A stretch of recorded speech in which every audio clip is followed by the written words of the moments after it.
On Wednesday afternoon, we saw real progress in the gun debate. The president's meeting didn't feature just emotional testimony, but rational solutions. In Israel, you have to be 27 years old to have a gun. You're only allowed one. They tax the guns.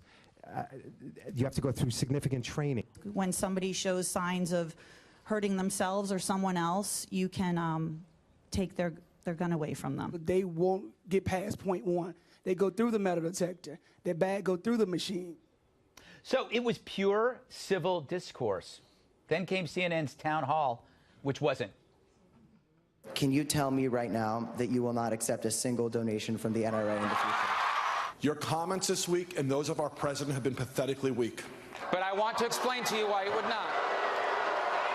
And I want to be allowed the opportunity, which is why I am here.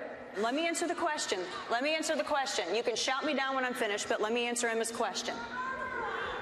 That's a huge... Wait a second. Wait a second. You guys, if I can't hear her statement, I can't come up with a rebuttal. I don't know, CNN. If booing and heckling helps create dialogue, why not hand out tomatoes, too? But you got what you wanted, a Jerry Springer spectacle that widens the divide, undoing any goodwill made earlier that day. Fact is, if you wanted more people to buy guns, that did the trick. By treating the guests like guilty parties, suddenly a law-abiding person is a killer by association. It's a pattern. The media grabs a hot issue and inflames it. Remember their police shootings narrative?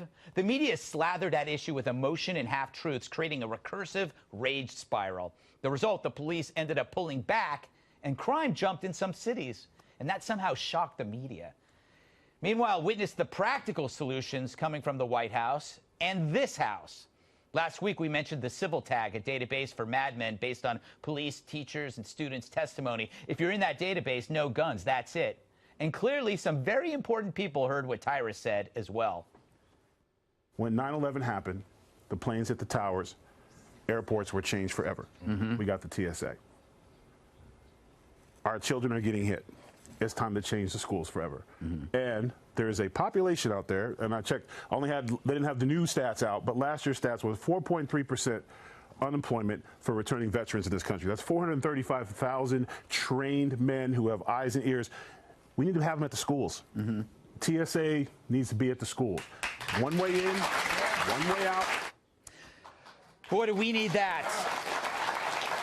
And we need it because we've learned of 3 failures so far. The FBI not responding to tips, the police not acting after many, many visits, officers not pursuing the madmen. No wonder Sheriff Israel deflected the wrath onto Dana Lash. I understand you're standing up for the NRA, and I understand that's what you're supposed to do. But you just told this group of people that you are standing up for them. You're not standing up for them until you say, I want less weapons. Amazing. But it was those errors that led to Trump's bluntness. The teacher would have shot the hell out of him before he knew what happened. Now, the media is going to smirk at that, but that's what you get after a paralysis of analysis. Rational solutions exist, but the media, clouded by their own bias, acts like they've never heard of them before. Instead, they poke fun of Trump's meeting notes. So in the end, compare Trump's meeting and CNN's show trial. Who emerges as the more objective name in news? Maybe CNN should have had more notes.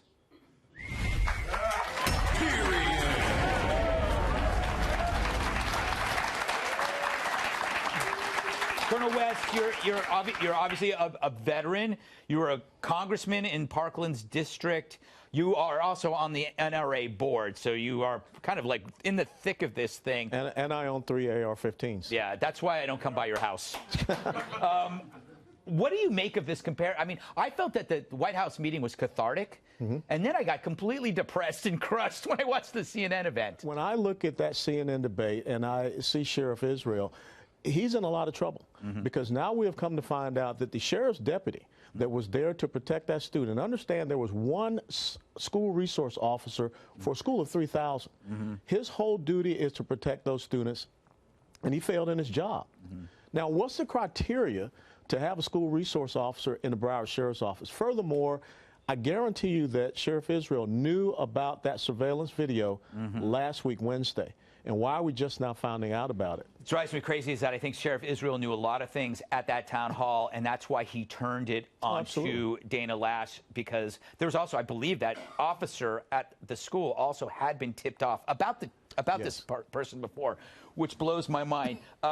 Tyrus, I swear after you made that suggestion last week that I heard that suggestion almost verbatim all over the place about after 9/11. Please send your checks to Tyrus. No, look, that's just a common sense thing. I would have hoped there would have been more people like, yeah, you know what? But here's the thing. If you don't want solutions, you want arguments. And that's pretty much what we learned this week. The mistake, like, here's a perfect, like the gun thing. And after what we have, people are attacking NRA like it's a 9-foot monster. Yeah. It's the people of the United States, and it's American citizens who are the NRA, not the people on the stage that are getting attacked that night. So you're attacking your own people. So we need to figure that out really quick, that's not the issue, yelling and screaming about guns. I am not a member of the NRA, but I will be joining, sir, ASAP, because I would like to be a part of that argument. But a motivated individual who decides he's going to kill someone or a group of people or a school or rape a woman, that motivated individual is going to accomplish a degree, however. Unmotivated individual, in this case, is the deputy who had at least 2 firearms and a shotgun in his car. None of those guns saved anybody because he was not motivated. Those guns could not float across the school and stop this person because the man who had those guns was unmotivated, lazy, and afraid. When you're a motivated human being in this country, you can do terrible things if that's your mindset. The only way we can stop that is by having teams of trained, motivated individuals to intercept you. Period. There's no other way about it. Let me,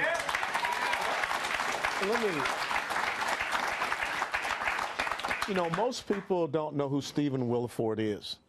Stephen Williford was the former NRA-trained weapons instructor who returned fire against the assailant at Sutherland Springs. And he did it with an AR-15. But it's so interesting to me that you never hear that type of story. That the failure of the United States Air Force and also the federal authorities that did not supply the information of that assailant who, number one, had a disarmable discharge from the Air Force, and number two, was convicted of a domestic violence.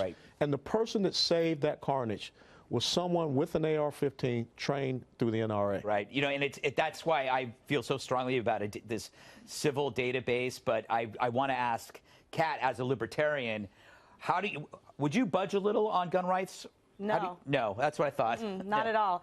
And watching that town hall, I can't help but think so many people are going to make the mistake of watching that and thinking that the audience there represents America. It does not represent America.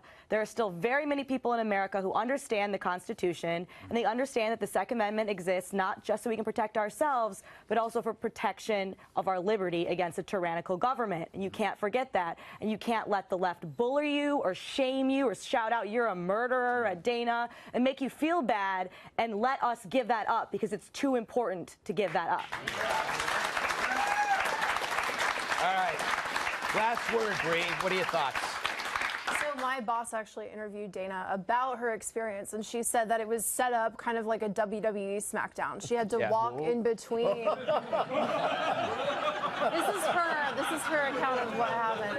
So they had kind of like theme music for each of the panelists that were coming out, and they had to walk out like between the audience and sit out on stage, and it was like this whole thing. And you could read her full remarks over at thefederalist.com and listen to, you know, what she had to say about that.